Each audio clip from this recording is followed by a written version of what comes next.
de Deus, mas no mês de agosto, não é? Efésios capítulo 5, a partir do versículo 1, nós vamos até o 14.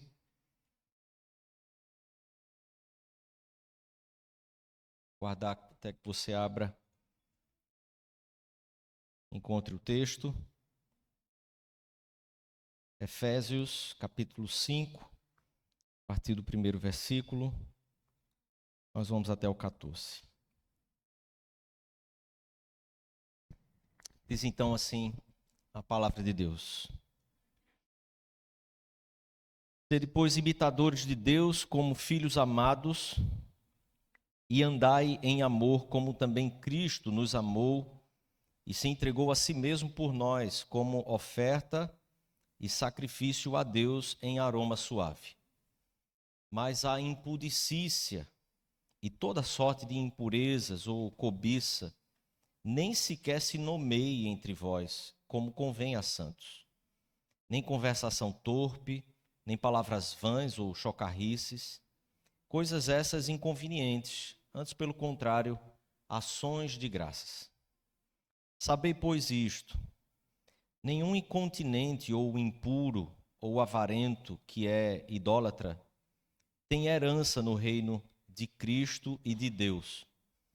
Ninguém vos engane com palavras vãs, porque por essas coisas vem a ira de Deus sobre os filhos da desobediência. Portanto, não sejais participantes com eles. Pois outrora erais trevas, porém agora sois luz no Senhor. Andai como filhos na luz, porque o fruto da luz consiste em bondade e justiça e verdade, provando sempre o que é agradável ao Senhor.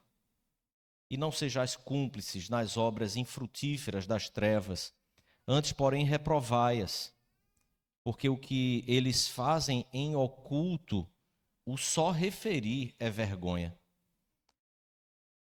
Todas as coisas, quando reprovadas pela luz, se tornam manifestas, porque tudo que se manifesta é luz.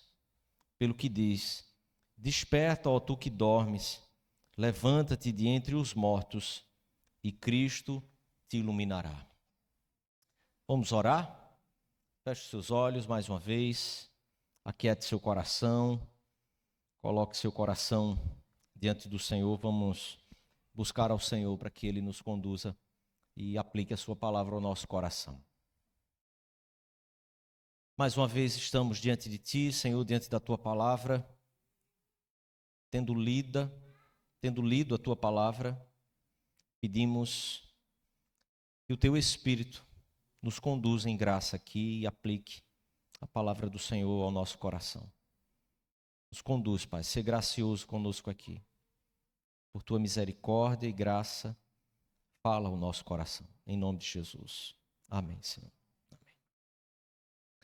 Estamos tratando sobre a natureza da igreja e a sua missão, desde que iniciamos a exposição dessa carta aos Efésios. Queria pensar hoje sobre o despertar da nossa alma, esse despertar que o Senhor promoveu e Ele realizou em nosso próprio coração. Por isso eu queria chamar você a imaginar, a fazer um exercício na sua imaginação aqui comigo, pensando em uma família que resolveu fazer uma experiência, resolveu aceitar se submeter a uma experiência. Essa família aceitou ter um filho em uma cela escura, fechada, blindada de toda a luz e blindada de todo som. Nenhum som externo entrava, nenhum som interno saía. E ela aceitou, então, passar um ano em total escuridão. Essa cela tinha como entrar luz, essa cela tinha como abrir janelas, mas ela estava completamente blindada e eles queriam experimentar qual seria o efeito da luz após um ano sem ter acesso à luz do sol, à luz do dia, como que aquela criança, depois de um ano de idade, tendo nascido em plenas trevas, como aquela luz teria efeito sobre a sua vida, o que causaria sobre os seus olhos. Imagine então que, passado um ano, essa família chega exatamente ao ponto em que toda a luz do sol iria invadir aquela cela, sendo destampado o seu teto, e de uma vez, repentinamente, a luz invadiria aquela cela.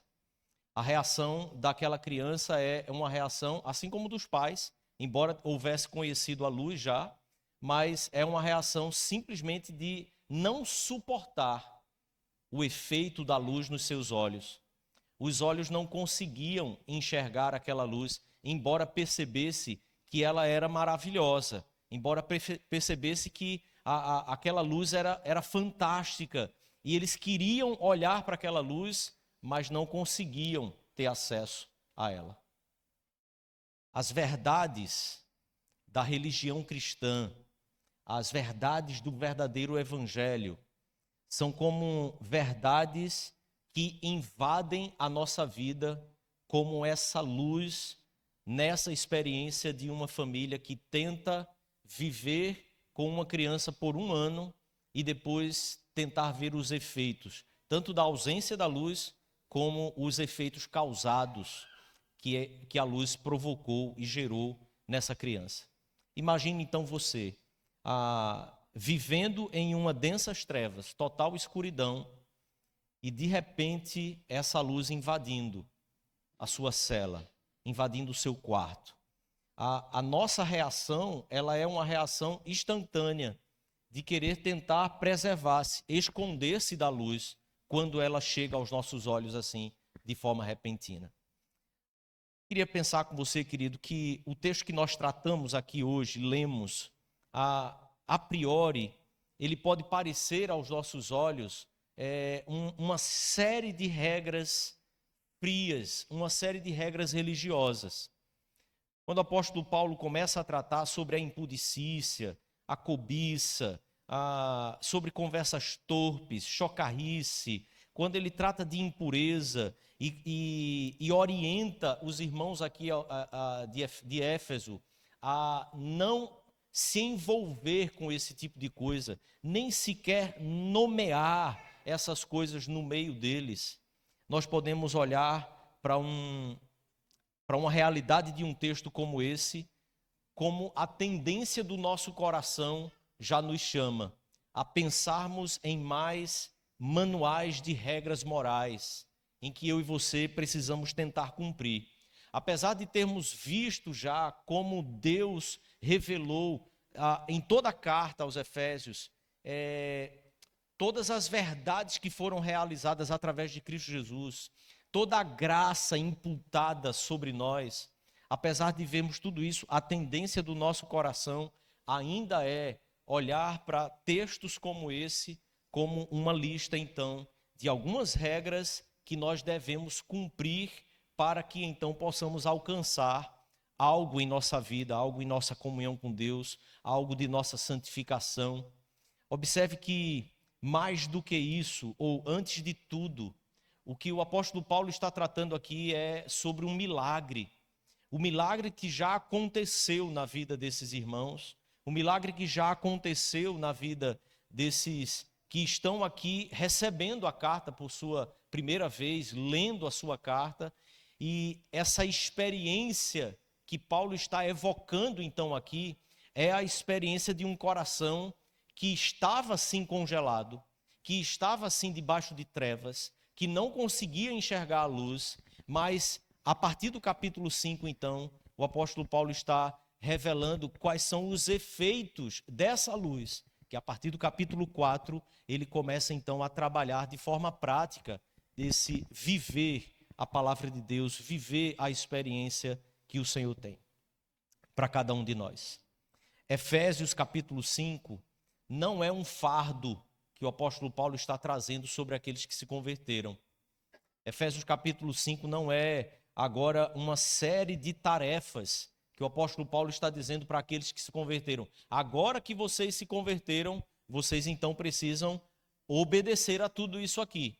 E se não for assim, talvez tudo possa ser diferente. Talvez tudo possa dar errado na vida de vocês. O apóstolo Paulo não quer consertar aqui comportamentos. Ele não está trabalhando sobre comportamentos externos. Ele quer trabalhar aqui com esses irmãos sobre o que aconteceu já no íntimo do ser deles. Eu quero então relembrar com você aqui um contexto dessa carta, para que você possa compreender sobre o que estamos afirmando aqui. Tratamos aqui já sobre a divisão que o apóstolo Paulo faz na carta aos Efésios, trabalhando duas divisões gerais aqui. Essas divisões se encontram então do capítulo 1 ao capítulo 3, onde o apóstolo Paulo trabalha então como uma seção mais doutrinária, mais teológica, e ele se detém então aqui na nossa eleição, na nossa redenção em Cristo, a união que temos com Cristo. E essa primeira parte da carta aos Efésios trabalha então todos os indicativos. E afirmamos isso então, que a regra do Evangelho, a regra da palavra de Deus é apresentar tudo o que Deus primeiro fez no seu povo e pelo seu povo, para que então depois, a partir dessa vida transformada, a palavra de Deus então nos apresenta os imperativos de Deus. Como nós podemos viver agora que estamos em Cristo Jesus, agora que somos parte do corpo de Cristo, como então é que nós podemos viver? A partir do capítulo 4, então, até o último capítulo, capítulo 6, o apóstolo Paulo está tratando como nós podemos viver, como deve ser a nossa vida, já que fomos inseridos no corpo, já que somos família de Deus no singular, já que somos corpo de Cristo, como é a nossa vida, como deve ser a nossa vida. Então, o texto do capítulo 1, do versículo 1 ao versículo 14, trata exatamente do coração dessa prática cristã, dessa vida cristã. Nós que fomos alcançados, nós que tivemos o teto da nossa cela, do nosso quarto escuro onde nós vivíamos, nós que tivemos essa luz invadindo a nossa realidade escura e fria em que nós vivíamos. Como então podemos agora, debaixo dessa luz, viver? E aqui está exatamente o capítulo 5. Aqui está o versículo 1 ao 14, iniciando essa grande realidade. E eu queria tratar com você sobre essa realidade que se apresenta para nós. Essa luz agora aqui clareia, traz calor, dissolve e descongela o nosso coração que estava morto, mas que foi ressuscitado em Cristo Jesus pela própria glória do Senhor invadindo a nossa vida. Eu quero pensar então em três partes aqui, na divisão desse texto, para que nós possamos pensar em realidades práticas para a nossa vida. Primeiro é o padrão que o apóstolo Paulo estabelece, desse que teve a luz invadindo o seu ser, desse que foi alcançado pelo Evangelho. Segundo, eu quero pensar com você sobre a pureza. Então, como que é a pureza do crente, a pureza do cristão que teve então a luz de Cristo invadindo a sua vida, mas seguindo a própria lógica do texto, que talvez não fosse uma lógica para a nossa retórica muito boa, mas a lógica do texto então é que o apóstolo Paulo finaliza pensando aqui numa terceira coisa, que é a natureza do crente. Então, nós poderíamos pensar assim: a natureza do crente, a pureza do crente e o padrão do crente, pensando numa ordem lógica de como isso pode fluir na nossa vida. Eu quero também pensar aqui, por que o apóstolo Paulo faz isso inverso? Ele já vem trabalhando sobre a nossa natureza desde o primeiro capítulo, agora ele faz um processo inverso. Já que ele estabeleceu a natureza, ele inicia agora trabalhando sobre o nosso padrão, sobre a nossa pureza, e ele retoma a nossa natureza, para que a gente nunca esqueça que toda a nossa vida, ela inicia e finaliza naquilo que somos em Cristo Jesus, não naquilo que nós podemos entregar a Ele, não naquilo que nós podemos dar, fazer por Ele, porque tudo procede dEle e tudo é para a glória dEle, inclusive a nossa própria vida. Vamos pensar então sobre o padrão, assim como o apóstolo Paulo faz essa experiência de amor pactual. Versículo 1 e 2.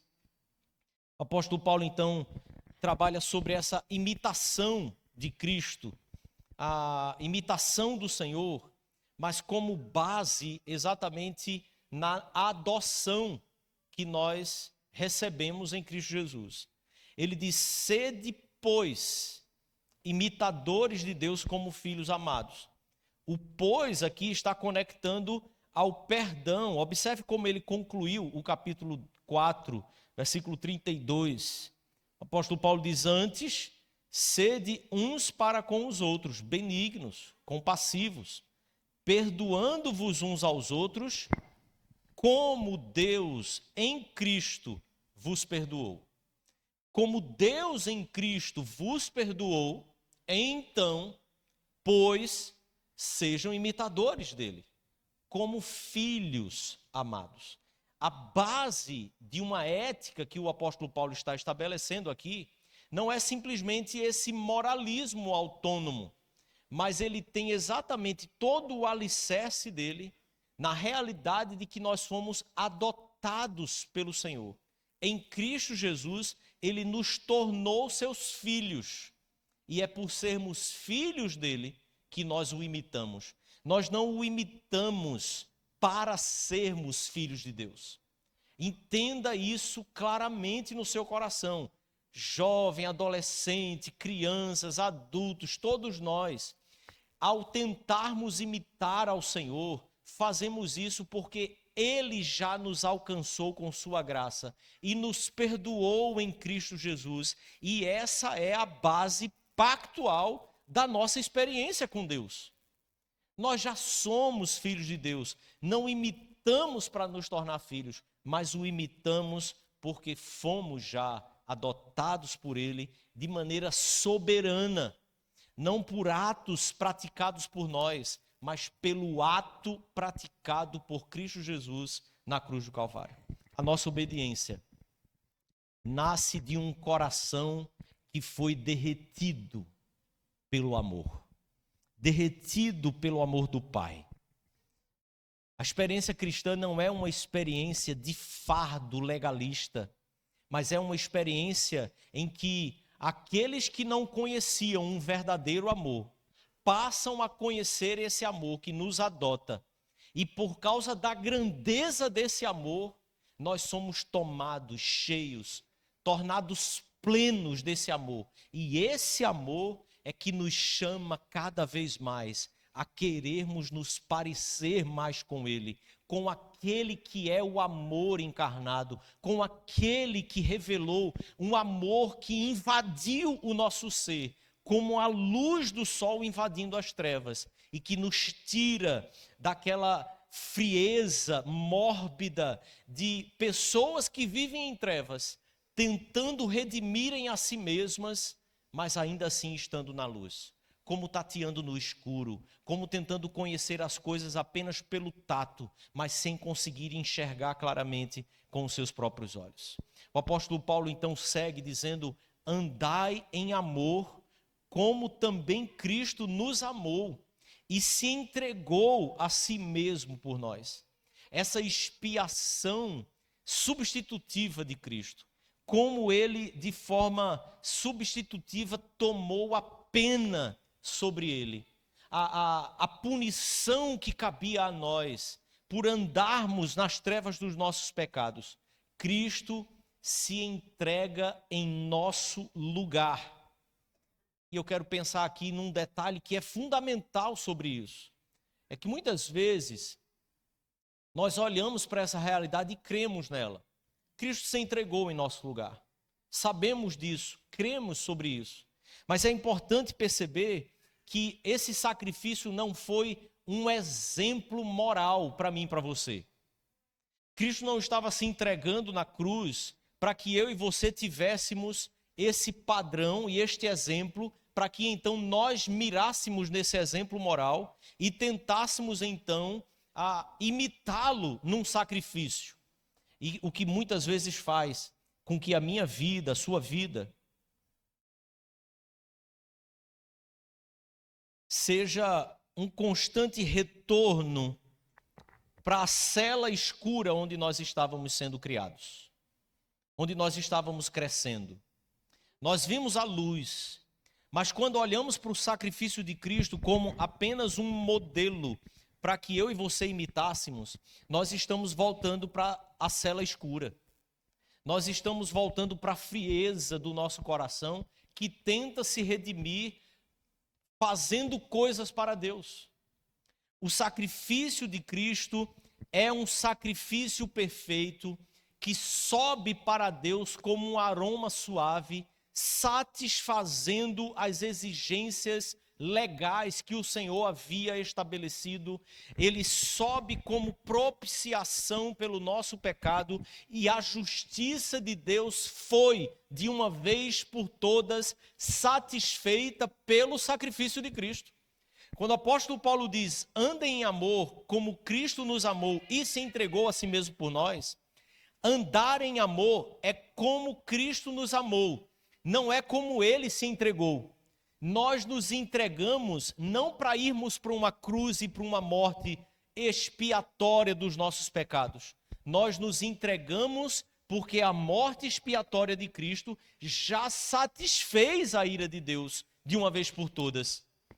Por isso nós não precisamos, irmãos, tentar amenizar a ira de Deus para com os nossos pecados, porque Cristo já fez isso. E Deus não tem mais ira quanto a cada um de nós que fomos atingidos pelo sangue de Cristo, e que o teto da nossa vida então foi aberto para que essa luz invadisse o nosso ser. O que significa dizer, é como o apóstolo Paulo diz aos Romanos, se quando nós éramos inimigos de Deus, Deus nos perdoou em Cristo Jesus, ele usa então, quanto mais agora que fomos salvos por ele, seremos também libertos, livres da sua ira. Quando o Senhor Jesus morreu na cruz por nós, quando ele oferece a sua obra como aquele que se sacrificou, como mediador do pacto, eu e você temos a segurança de que o teto foi retirado, a luz invadiu e não haverá mais trevas em nossa vida.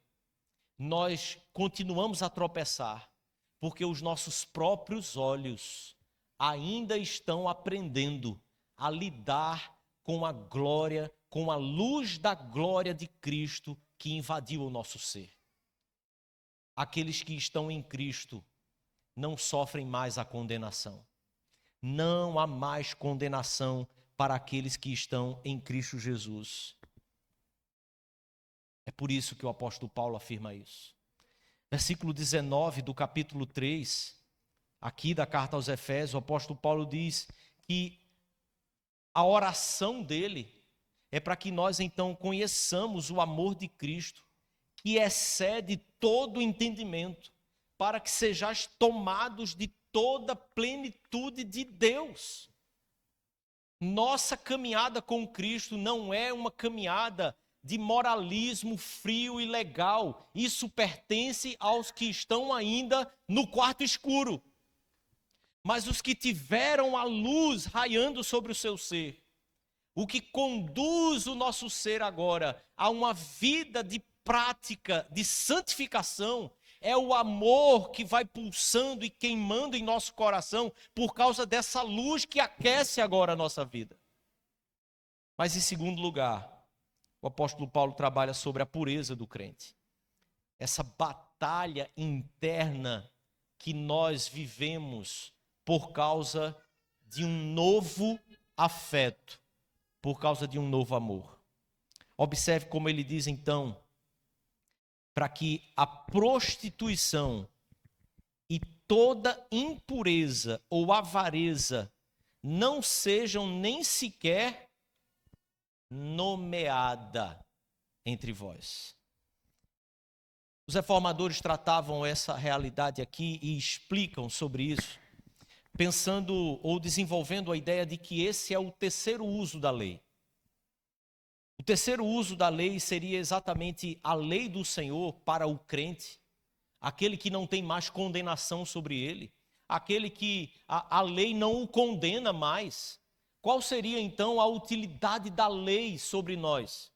A utilidade da lei sobre o crente é exatamente a lei como um caminho de vida, um caminho que traz cada vez mais à nossa própria vida a perfeita liberdade, o perfeito gozo em Deus, o conhecer a Deus cada vez mais, para que o coração seja cada vez mais tomado do amor que esse mesmo Deus desenvolve e derrama sobre a nossa vida. Paulo lista aqui pecados sexuais, Paulo lista aqui a avareza, e ele coloca tanto os pecados sexuais como a avareza como idolatria. Ele afirma então que, sendo idolatria, o conceito todos esses pecados, eles são idolatria porque eles tentam substituir o amor que nós devemos a Deus, o amor que nós devemos entregar a Deus. Nesta aliança pactual, todas essas coisas funcionam como outros amores, como outros afetos. Afetos esses que nos guiavam, que faziam o nosso coração pulsar, porque nós simplesmente não conhecíamos a luz. Nas trevas em que nós vivíamos, o nosso coração precisava se agarrar a afetos, amores, desejos desenfreados, porque simplesmente nós não tínhamos como vencê-los.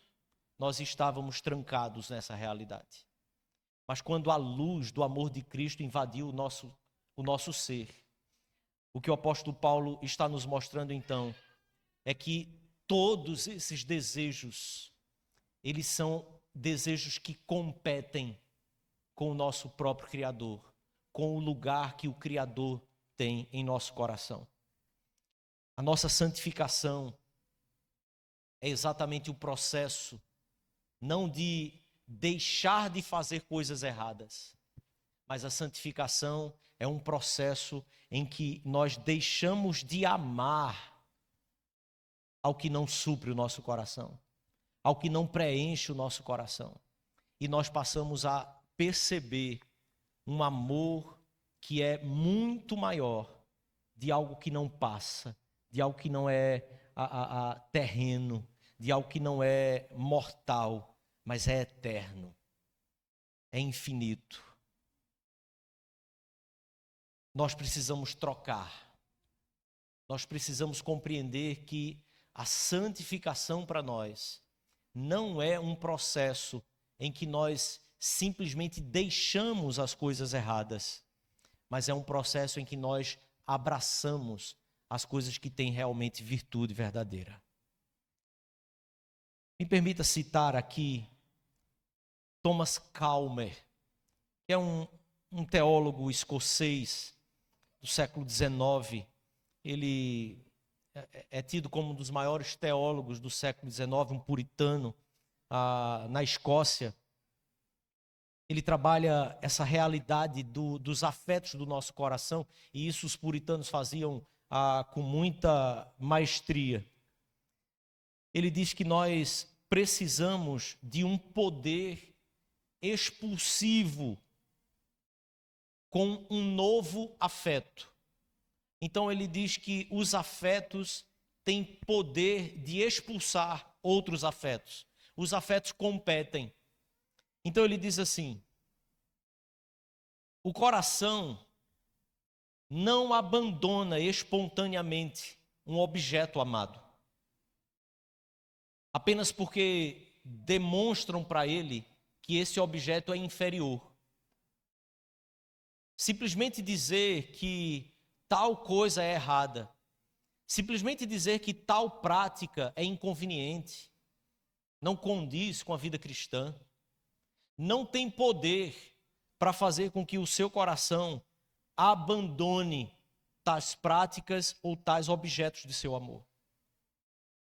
Ele diz então que ele é abandonado quando lhe é apresentado um objeto incomparavelmente mais excelente.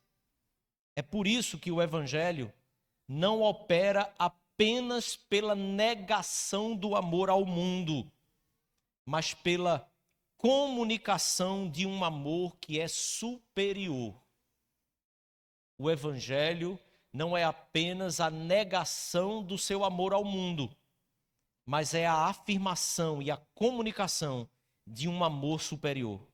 O amor a Deus, o amor de Deus e o amor em Cristo. É que expulsa as antigas afeições ao ocupar o trono do nosso coração. A alma, querido, que experimentou a suficiência de Cristo, a beleza de Cristo, o amor de Cristo, a presença de Cristo, o perdão de Cristo, o acolhimento de Cristo. Essa alma não precisa mendigar prazeres que são das trevas. Tendo provado da luz, as trevas se tornam amargas. Tendo provado da luz, as trevas nos causam náuseas. Tendo provado a luz, as trevas precisam ser e ter um sabor estranho ao nosso paladar espiritual, ao nosso coração. A simples lembrança do nosso passado, a simples lembrança do seu pecado, precisa gerar em seu coração repulsa. Porque nós conhecemos a luz. Porque nós conhecemos o amor. Nós sabemos o que é o perdão de Cristo. Nós sabemos que Ele nos regenerou. Mas ainda assim, irmãos, há uma severidade de uma advertência aqui. É que o apóstolo Paulo diz que nenhum devasso tem herança no reino.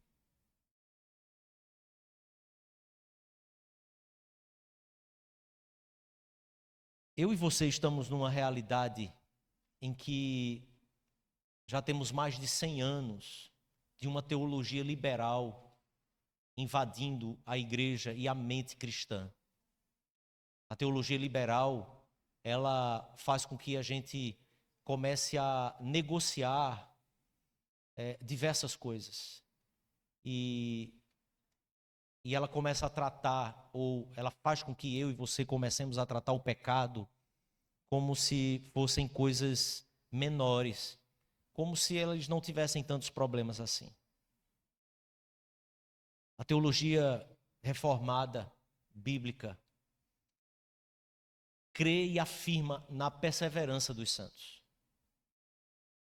Nós cremos que, uma vez salvo, seremos salvos para sempre. Afirmamos isso e continuamos a afirmar. Mas um estilo de vida, mas uma prática de vida constante e impenitente no pecado demonstra ou prova que nunca de fato existiu uma alma regenerada. Pode ser que práticas contínuas no pecado precisem ser mais claras na nossa mente, para que entendamos que talvez esse teto nunca foi aberto, essa luz nunca invadiu essa alma. E por isso o apóstolo João diz que quando essas pessoas saem do meio, talvez é porque elas de fato nunca tenham sido do nosso meio. Essa é a lógica que o apóstolo Paulo trabalha. Não há herança no reino dos céus. Nós continuamos a crer na doutrina da ira de Deus e da justiça de Deus sobre os pecados. Por isso o apóstolo Paulo fala sobre os filhos da desobediência e como eles sofrerão o juízo ainda nos capítulos anteriores. Nós somos chamados a uma separação radical do mundo, mas nós não somos chamados para não sermos participantes com eles, simplesmente por uma postura externa de medo, mas somos chamados a não sermos participantes das obras das trevas, porque o nosso coração está se quedando e se derretendo em amor pelo Deus que nos amou em Cristo Jesus. Em último lugar, a natureza do crente. Versículo 8 ao 14, se você voltar os seus olhos. Eu queria que você notasse aqui uma profundidade sobre essa afirmação que o apóstolo Paulo faz, dizendo que outrora nós éramos trevas, mas agora nós somos luz no Senhor. Ele não está dizendo que nós estávamos em trevas. O apóstolo Paulo está dizendo, nós éramos as trevas. Veja, isso é muito mais do que pessoas boas, é muito mais do que pessoas vítimas de uma consequência de um pecado alheio, porque Adão pecou e elas agora estão trancadas nas trevas. Agora o apóstolo Paulo amplia o conceito, dizendo, vocês eram trevas. No capítulo 2, ele afirma a mesma verdade de outra forma. Ele diz, nós estávamos mortos nos nossos delitos e pecados. E assim como ele diz que o Senhor nos deu vida, agora ele diz que nós somos luz no Senhor. Isso é uma realidade, querido, porque a verdade aqui é que a nossa natureza caída, totalmente corrompida, ela é como que um topor espiritual.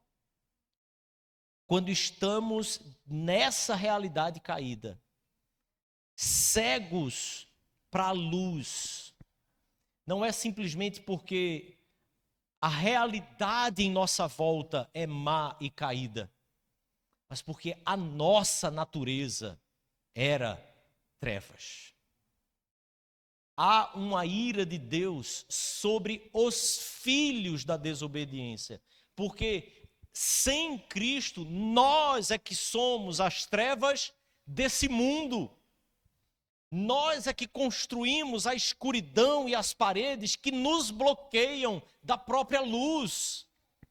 São as nossas atitudes, são as nossas escolhas que criam a separação, porque nós mesmos é que somos trevas quando estamos sem Cristo em nosso coração. A obra da regeneração, nós afirmamos como teologia reformada, é monergística, não é sinergística. Não há uma participação mútua de Deus e do regenerado.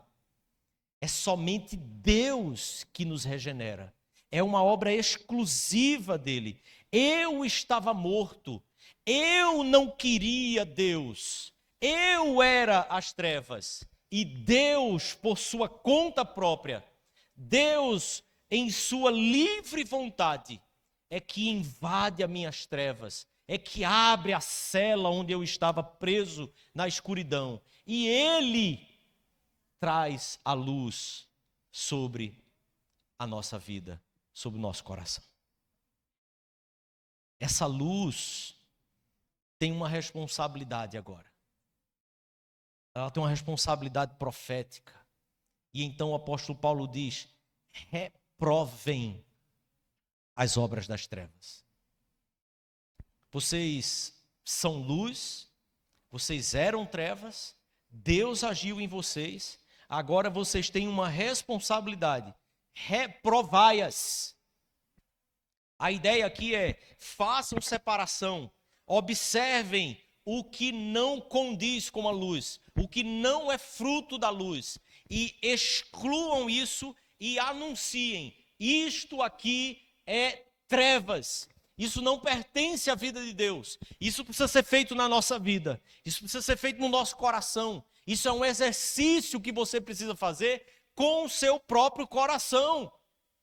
Quais os afetos, quais os amores, quais os desejos que você tem ansiado todos os dias. Você precisa selecionar e observar e reprovar, mas não apenas do seu coração. A palavra que Paulo está usando implica em um testemunho.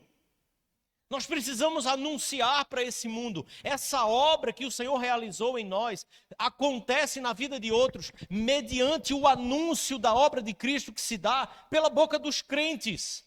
Reprovem a luz das trevas. Nós não devemos apenas evitar o pecado, mas nós devemos expor o pecado. Não devemos apenas pensar que a luz do Evangelho é apenas para que a igreja seja santificada. Ela é santificada por essa luz. Mas a luz do Evangelho santifica a igreja, para que a igreja então brilhe a luz do Evangelho. Todas as vezes, irmãos, que a ideia de brilhar essa luz de Cristo é usada na palavra de Deus, ela se refere a esse testemunho que a igreja é, que o crente é, que o discípulo de Cristo é, para todas as nações.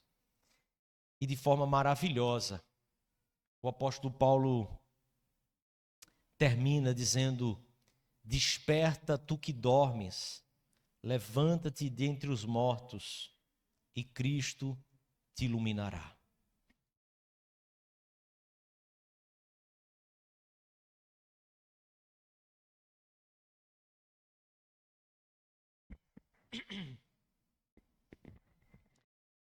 Naturalmente, nós estávamos mortos.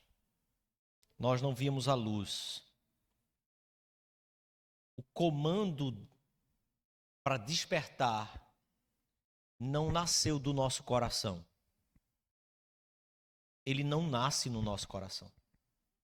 O comando para despertar, ele é externo a nós. O homem natural jamais pode sair da sua realidade de pecado, da sua realidade de trevas, se a voz do Evangelho, a voz de Cristo, não vier e der o comando para que ele desperte. O apóstolo Paulo usa aqui o texto de Isaías, ele faz alusão ao texto de Isaías, e o contexto desse texto de Isaías, capítulo 60, os 3 primeiros versículos do capítulo 60 de Isaías, é exatamente um contexto para que a luz do Senhor resplandeça sobre as nações.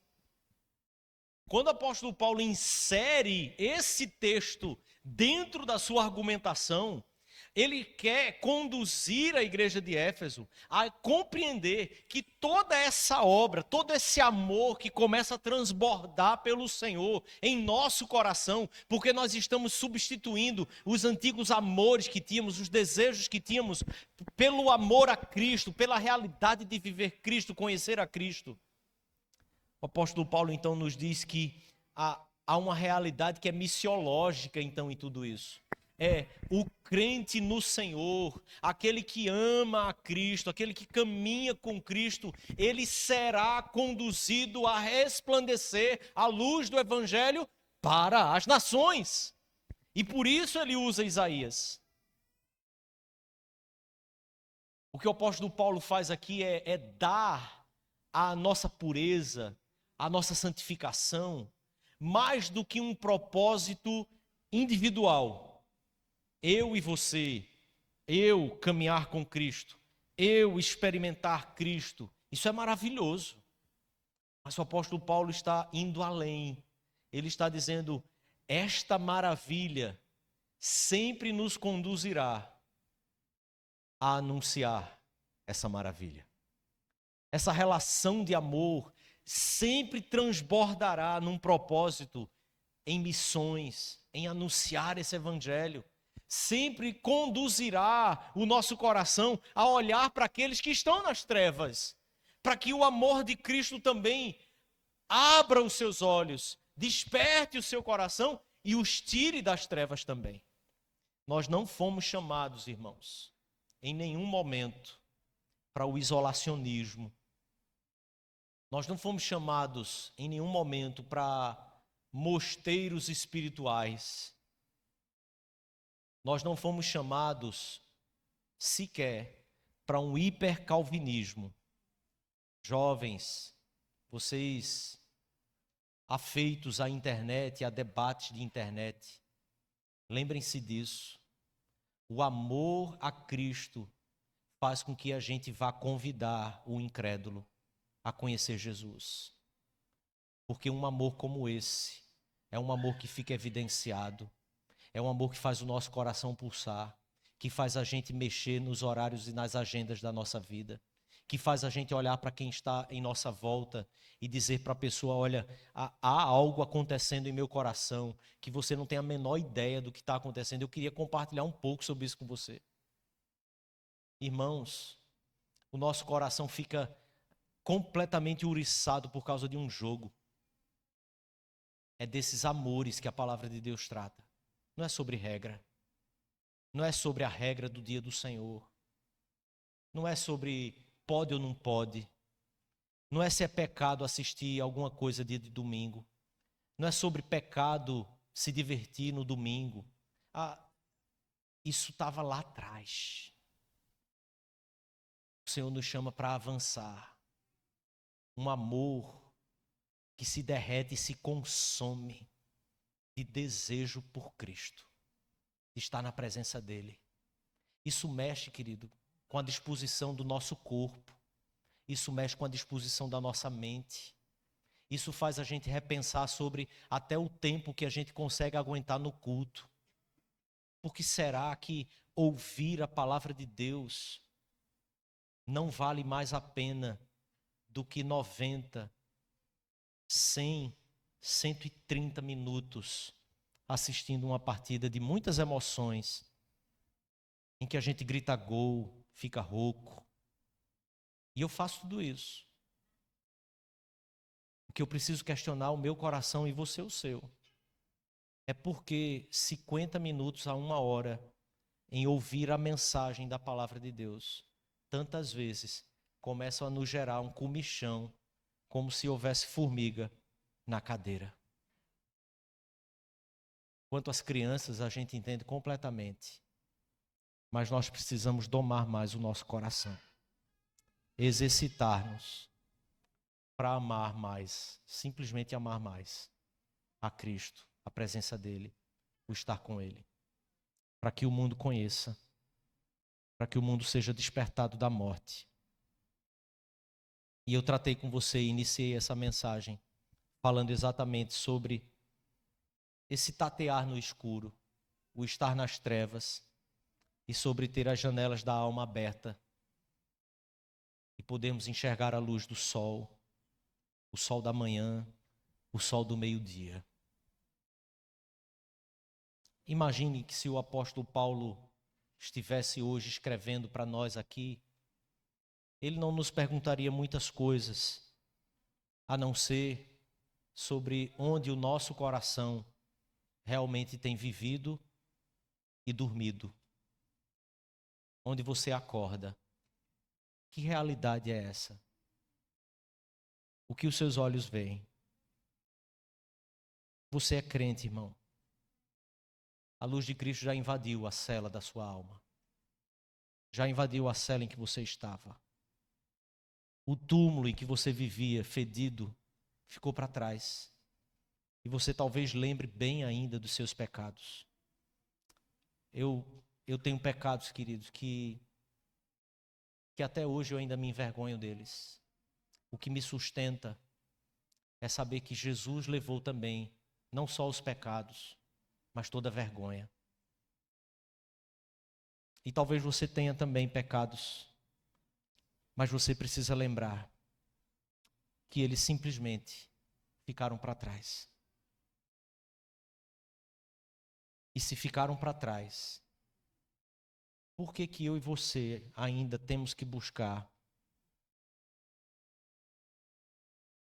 nos trapos, no lixo, nas trevas, Que a minha vida e a sua vida, querido, que a vida dessa igreja, cada um de nós, seja como uma luz, como uma fogueira brilhando. O balão aceso que nós cantamos tanto no São João, que brilhe no céu, que brilhe na terra. A minha vida e a sua precisam brilhar, mas elas só brilham quando nós compreendemos esse fluxo, que é de amor, não é de moralismo.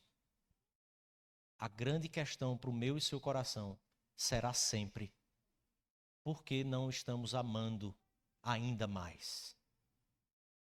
O que é que está competindo no meu coração?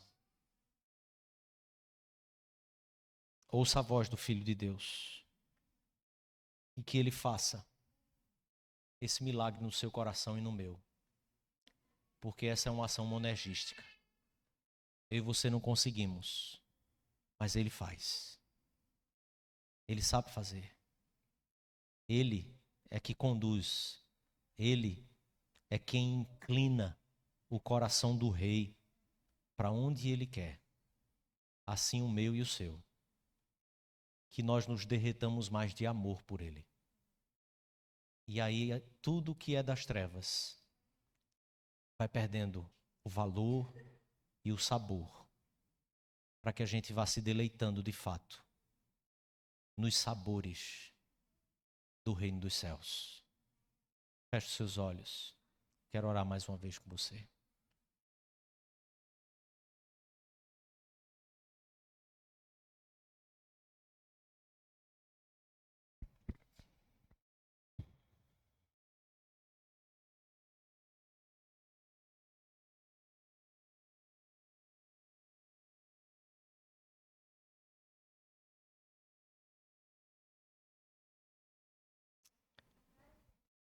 Senhor, queremos amar somente a Ti.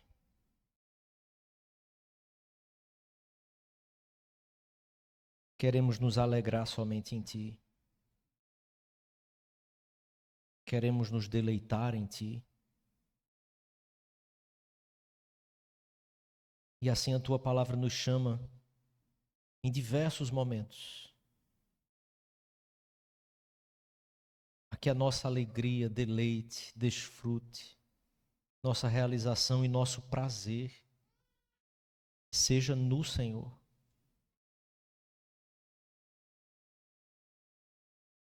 A Tua palavra diz que na Tua presença, Senhor, há delícias perpetuamente. Nós precisamos ainda conhecer tanto, Pai, dessas delícias. Por isso eu clamo, Senhor, que o Teu Espírito nos conduza nesse amor.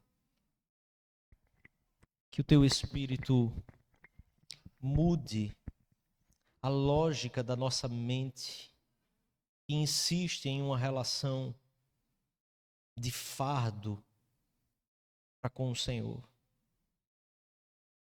Quando o Senhor nos chama a termos prazer em Ti. Mas essas coisas são impossíveis para nós, Pai. E louvado seja o Teu nome, porque o que é impossível para nós é possível para o Senhor. Por isso submetemos o nosso coração a Ti, Pai. Por isso submetemos a nossa alma ao Senhor. Alimenta-nos, se revela a nós, para que somente o amor a Ti seja aquilo que de fato conduza a nossa vida e seja o alvo da nossa vida. Em nome, por amor de Jesus. Amém, Pai. Amém. Vamos ficar de pé, queridos. Vamos receber a bênção.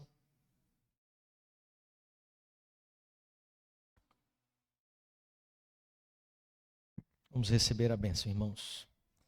Que a graça do nosso Senhor e Salvador Jesus Cristo, o amor de Deus, o nosso eterno e bondoso Pai, a comunhão e as consolações que vêm do Santo Espírito de Deus seja sobre cada um de nós e sobre todo o povo de Deus espalhado em cada canto dessa terra, desde agora e para todo sempre.